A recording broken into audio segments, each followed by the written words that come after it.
before I get to the video I picked out for today, I want to draw attention to a couple of things in my analytics. I want to share it with you guys for a second here. I got a dislike on my reacting to Sir Six Andrew Tate is a talentless bitch. They didn't feel the need to comment on what they had a problem with in my video, which leads me to believe that they're just a Tate head, which is really hilarious to me that there was somebody who's an Andrew Tate fan who actually this video popped up in their recommended. I just think that's just pure irony. But I wasn't originally gonna call attention to this. This is sad. I don't know why YouTube isn't showing this stuff to anybody. I don't know. Maybe they did. Maybe nobody fucking clicked it. Yeah, 8 impressions on this one. This one's been out for 3 days now. And it got 8 impressions. This one has gotten how many impressions? 8 as well. Maybe I clicked the same one twice. I don't know. But that's disappointing to me. Because these two videos are some of the best that I've done. And YouTube isn't showing them to anybody. Except, if I go in here, the impressions, yesterday? Yeah, yesterday hit all the way up to 171. And then this day and this day were when that first one was out. So that's damn close to 300 impressions, and only 16 of them were directed towards those 2 videos. If you like this video, go check them out. I don't think that this video is going to be much better than those. In fact, I think it's probably going to be worse, but, I mean, it's worth a shot.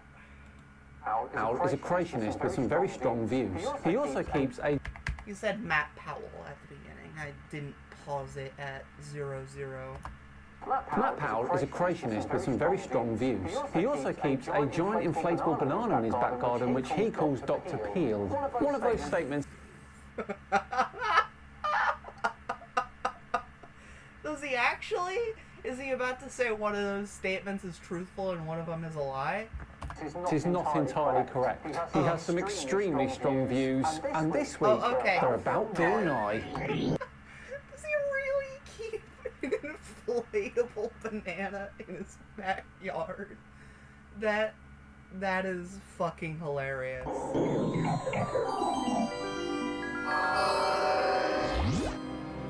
Hello and welcome along to another episode of Tinfoil Tuesday with me, SciManDan. Thank you very much for joining me. Before we begin today's video, a quick thank you to the sponsors today, Surfshark VPN. Surfshark is a VPN service that makes online privacy protection easy and attainable, encrypting... Okay, VPNs are nothing more than just a fancy little hurdle. Anybody who actually wants to break into your info is already going to have a way around every major VPN. But feel free to use VPNs for what I use them for, and that is pretty much just getting around the country restrictions on certain shows and movies on different streaming services. They're very useful for that, but do not have any illusions about getting a VPN to secure your information. It's not going to help. It's not.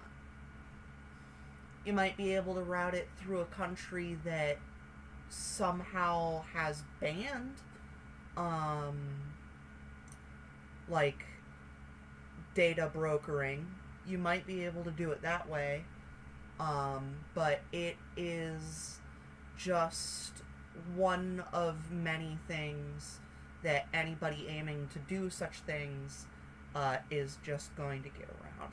I always see these videos, and I know it's a script from the VPN companies themselves. I know that for the most part, the people selling the VPNs, the people getting paid to promote them, typically don't understand that a VPN is really not going to help much. One of my favorite YouTubers, r/, he had, I don't know if he still does, but there was a time period where I have been going through his videos from that time period, where every single video, at the end of the video, he has been promoting a VPN. It's not gonna help you secure your data. It's just not. All internet traffic sent to and from the devices, and ensuring your IP address remains hidden to make sure no one can see what you do online. On top of that, they block ads, trackers, malwares, and phishing attempts, and unlike other VPN services, you can use it on as many devices as you want simultaneously. Now, I personally spend as much time online as I do sleeping. That's 6 to 8 hours per day. The internet knows a hell of a lot about us, and it's why we should care about our online data. Now, have you ever seen an ad or banner which... Yeah, I'm gonna skip this, because I've already said my piece on it. Now he's reacting to Bill Nye's lies, apparently. Well, he says lies, but it's just scientific information, really. Let's hear what he has to say, shall we? Away we go. Once in a while I get people... I don't understand why people are... like, why creationists attack Bill Nye. Like... dude, he is just a science educator. Like, is there something I'm missing? Has Bill Nye recently been going after creationists or something? I don't understand why people like Matt Powell are intentionally going after somebody who isn't really opposing them. People that really, or that claim they don't believe in evolution. And my response generally is, so why not? Really, why not? Because evolution asserts that we all descended from fish. There is no evidence. No. Fish is a modern animal category. We descended from the same things that fish descended from, if you go far enough back. But we did not descend from fish. You can make an argument that we did, but it's basically just you're fitting that box, that modern box that we have that's called fish, and it's around many ocean-dwelling creatures, and you just go and you just apply that box to creatures that were completely different, far into the past, that do not exist today.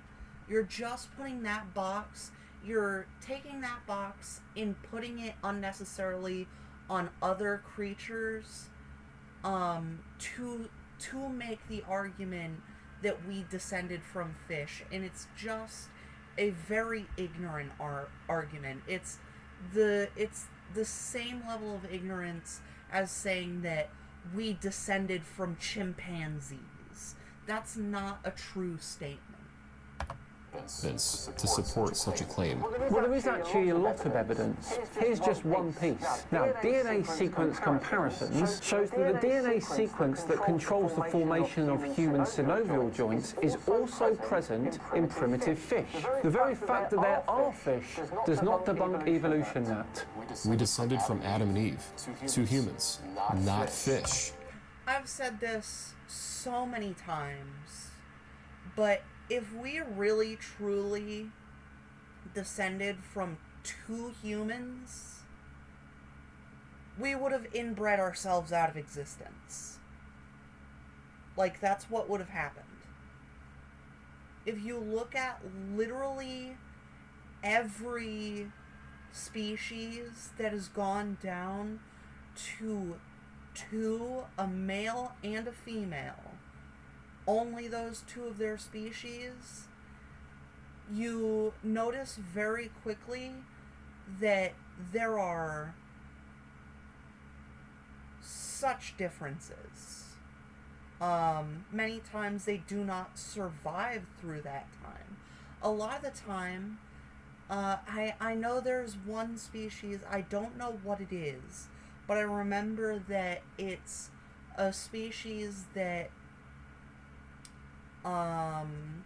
that reproduces asexually because it had to not go extinct. And literally every specimen of that species on the planet right now is a near exact genetic copy. We've even discovered remains of humans that existed thousands of years ago, and we've found that they were much more fit than humans are today. You realize that's because they had to be, right? Also, thousands of years ago is very vague, because that could mean anywhere from, like, the Middle Ages back to the prehistoric, like, pre-civilization era. Like, you gotta be more specific than that. And you can make arguments for why they had to be more fit than most people are nowadays in any of those eras. Back in the Middle Ages, what do you think was happening constantly? People were going to war constantly, so everybody had to be fit in case they got drafted. And even without that, there were, like, many people, many of the jobs back then were hard labor jobs. Farming, wood cutting, like, many of the jobs back then didn't allow you to just sit around and type things into a computer. Nowadays, people don't have to be as fit because we have many jobs that focus more on brain power than manpower. I think there's very good evidence to suggest precisely that. But humans from that era tended to have denser bones, suggesting that they ran much more often and for longer. Their lifestyles would have been much more different to modern humans. What that means... So basically what I just said, pretty much. He just added a little bit of evidence. Just that we are devolving. We started a little out with... bit of solid evidence.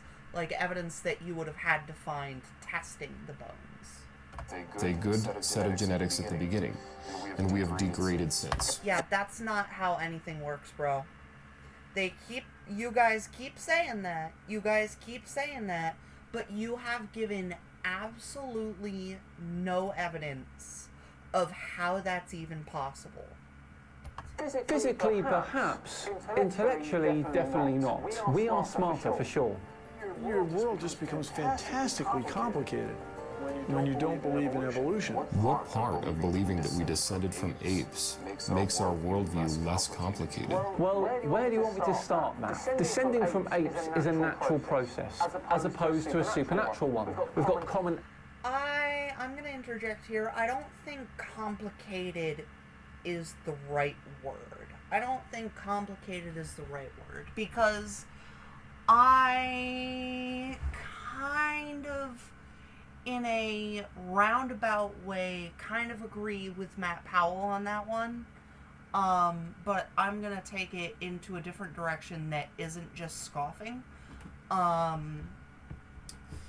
do think that all of the natural processes that occur, that have to occur for evolution to occur, that is also a natural process, are quite complex, they're quite complicated, And that's why going into actual depth on the subject is more of a college subject than a high school subject. I do believe that just descending from two people and God created those two people, I do believe that is less complicated, but to a detrimental degree. It's so much less complicated that it doesn't have the nuance that reality would suggest it would need. Ancestry versus diversity for no reason, physical fossil evidence rather than a story. I could go on. Teaching young ones that they evolved from primates will cause We confusion. didn't evolve from primates, we are primates. We are primates. I want you guys to remember that once again, primate is a box that we created. It is a box that we created and put around a certain branch of the tree of life. It is a term we created to understand certain things. Saying primate as if it's a real, solid term that only describes monkeys just shows that you don't know what the word primate means. That's what I get when somebody says, "Oh, we descended from primates." It tells me that you don't know the actual definition for the boxes that we've created. You don't understand what these words mean, so you shouldn't talk about them as if you know what they mean. Because when you do that, you're teaching other people who also don't know what it means the wrong definition for what you are saying. And teaching people the wrong definition of things is going to set them up for failure. Confusion in their lives. It makes certain people feel subhuman when you tell them that they're nothing more than an evolved rat. But telling Okay. Hyperbole to a detrimental extent. We did not evolve from rats. I don't know where in the fuck he got that one.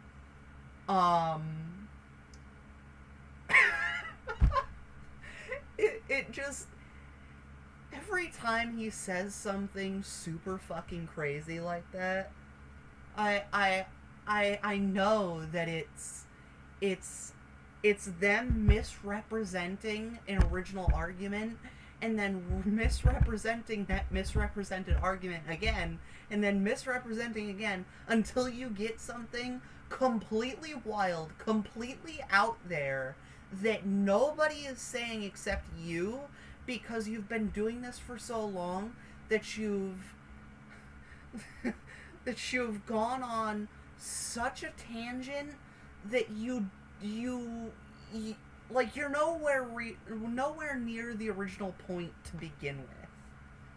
a child that God loves them and that they were created in His image will help them to thrive and to Purpose is what we give ourselves. Just because you have a scapegoat for who you say is giving you that purpose does not mean that your purpose is any more valid than anybody else's.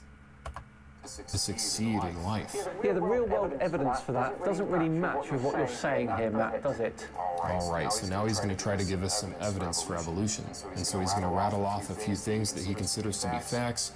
Let's check them out. Let's debunk them one at a time. Here are these ancient dinosaur bones or fossils. Okay, so right off the bat, he mentions dinosaurs. Well, dinosaur fossils actually show us that they died recently. Fossils take Bullshit.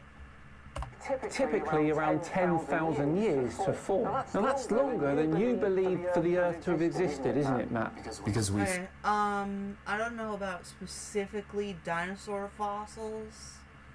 But I know for a fact that, because I Googled it at one point, fossils, different things fossilize at different speeds. So, like, maybe dinosaur fossils take 10,000 years to form, but, pretty sure other types of bone can fossilize within the creationist time frame, except creationists have no valid way of saying how old these fossils are, because they go out of their way to disprove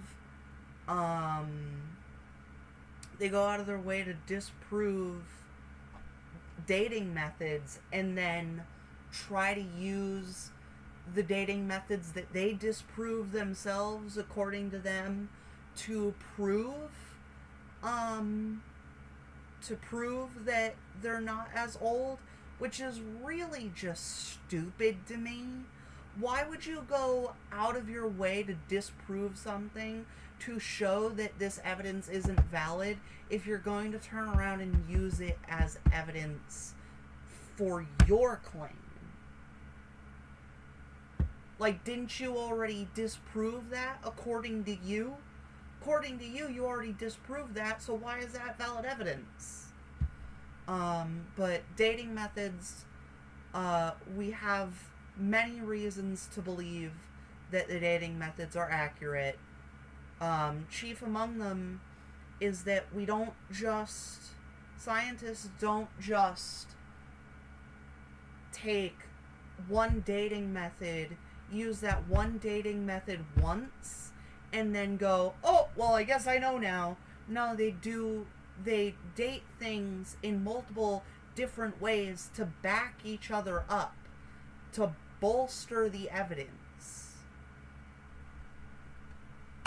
Find dinosaur blood cells. It's 2024, and you're still using the same cable network? Here we go That could again, not have lasted. dinosaur blood cells again. I think I might have actually responded to this particular Matt Powell video. I think I may have actually responded to this particular Matt Powell video, without SciManDan. Maybe I already watched this one. Did I already watch this one? I honestly don't know. But, in case you don't know, once again, because he's bringing up the dinosaur soft tissue and blood samples and shit, things don't decay if the things that cause decay are not present. All you really have to do to stop decay is remove the things that cause decay. And while that is most certainly easier said than done, that is why things like dinosaur soft tissue are incredibly, incredibly rare, because they require very specific circumstances to even exist. For millions of years.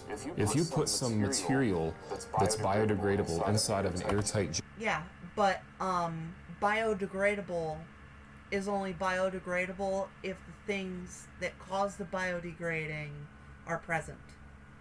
jar, and then put that airtight jar in another airtight jar. Okay, yeah, I remember this really stupid point.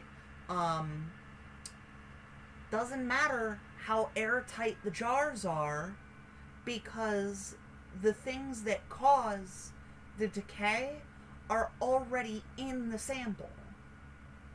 You would have to remove them first, and then it won't decay. Doesn't matter if you seal it in an airtight jar if the things that cause it are already present. And in another airtight jar, it doesn't matter how many times you seal something that's bioorganic, it's still going to degrade, it's still going to deteriorate. That's what we know for a fact. Those are laws of science. Oh my god.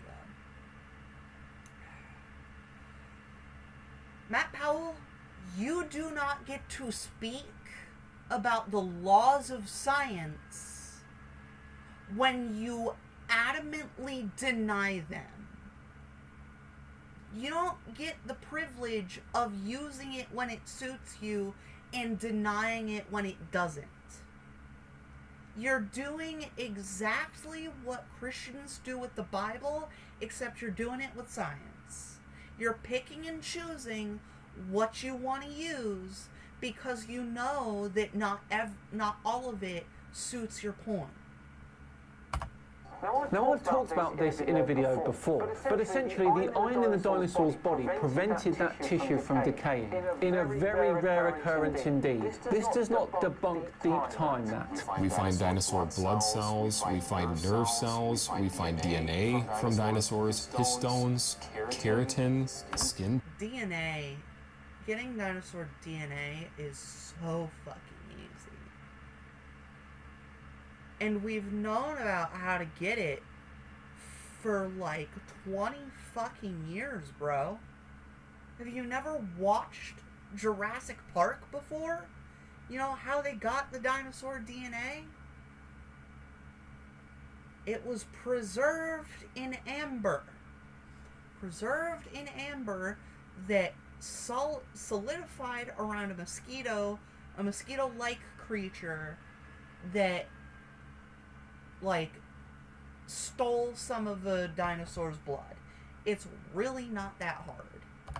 Pigments, the list goes on and on. In fact, there are 16 types of bioorganic materials that are found in dinosaur bones. They died out recently. Finding bioorganic materials in their graves. Okay, even if it was a valid point, even if he proved that there's no way that these samples could exist without them decaying, still doesn't help you that they died out recently, bro, because how recently are we talking? Because we know for a fact that they didn't exist anywhere in the past 100 to 200 years. We know that for a fact.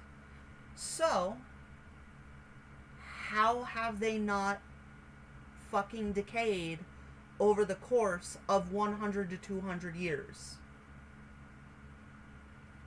Dumbass motherfucker.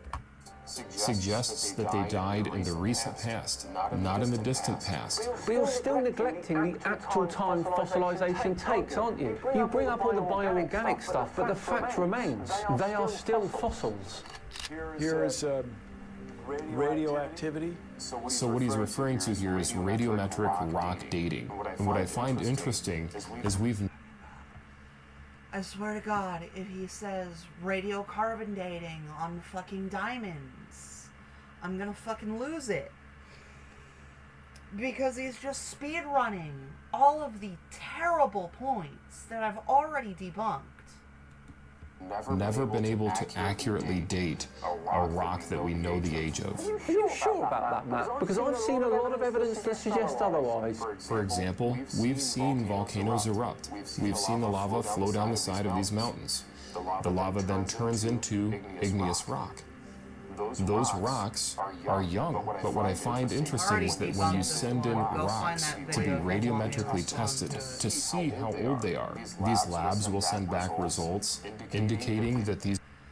Long story short, because I don't want to leave you guys in the dark, if you don't want to go and find that video, because I don't blame you if you don't want to go find that damn video. Long story short, they basically just, they didn't take into account that they could make mistakes. That's all that it was. They expected to perfectly do it easily, and they made fucking mistakes, and that's why they got bullshit numbers. They made mistakes when they were going out and doing this experiment, and they were so shocked that they got faulty numbers when they did the experiment wrong. fucking idiots. These rocks formed millions of years ago. It's ludicrous. Radiometric isotopes can be created in a lab, and the next day, they date as millions of years old. Yes, because radiogenic argon already existed in that lava before the igneous rocks formed. Now that's going to give false readings, isn't it? The thing is, you have to use the correct radiometric dating method to get the correct results. It's a learning. That wasn't even the point that I went over in my video. Or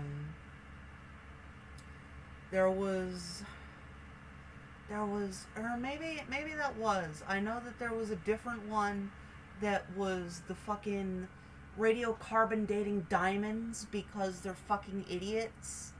And they were like, oh, we know that there's radiocarbon in diamonds because we got a reading, and they didn't take into account that what they were reading was just background radiation because they're idiots and they don't know how to do these experiments. Like, they go out and they do them without knowing how to do them, and then they come back with crazy results, and they're like, ha, see, it's unreliable, when it's just human error. It's just really, really stupid human error. Process like anything. So is radiometric dating reliable? Can it be used to date the age of the Earth? Maybe not the age of the Earth. I know there are a slew of problems with that one. But they can certainly date dinosaur bones. Or not bones. Dear God, it's such a Freudian slip because I heard Bill Nye say it earlier. It's dinosaur fossils. Dinosaur bones and dinosaur fossils are two different things. Think about that. The radiometric isotopes that we find in rocks supposedly indicate how old the rocks are. Well, if you're creating brand new ones, and they're dating as millions of years old, the following day, just after you created them, is it a rational assumption to make that rocks that contain these same isotopes can be dated? Okay. Assuming he is right about that, which he isn't. If everything dates as millions or billions of years old, and everything dates that far off, how would we have a lowering number the higher we get? Because we can prove by radiometric dating that that some layers, I'm pretty sure you can prove by radiometric dating that some layers are vastly less old than that. Assuming he's right about that, then if he was right about that, then all of the layers, no matter how old they are, they would date to millions of years old. But you can date young layers as well. You realize that, right? Why would we get one layer towards the top that dates to, I don't know, like 500,000 years ago, and one layer at the bottom that dates to, I don't know, like 10 million years ago? The fact that there is that much difference in the amount of time that is said proves that at least that amount of time existed, because it would need that amount of time to change the amount of elements in it. Like, dating, like, taking the dates that we have and figuring out how much time has to have passed by comparison between the dates. That is a thing you can do.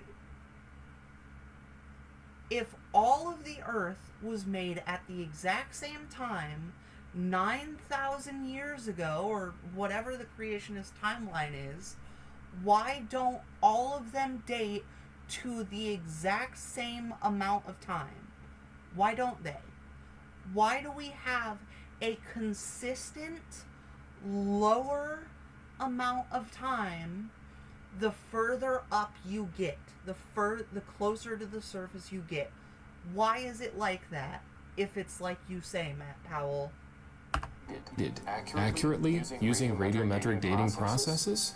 Absolutely not. It has a 0% success rate. Like I said, rocks of known age, that we know the ages of, have never been accurate.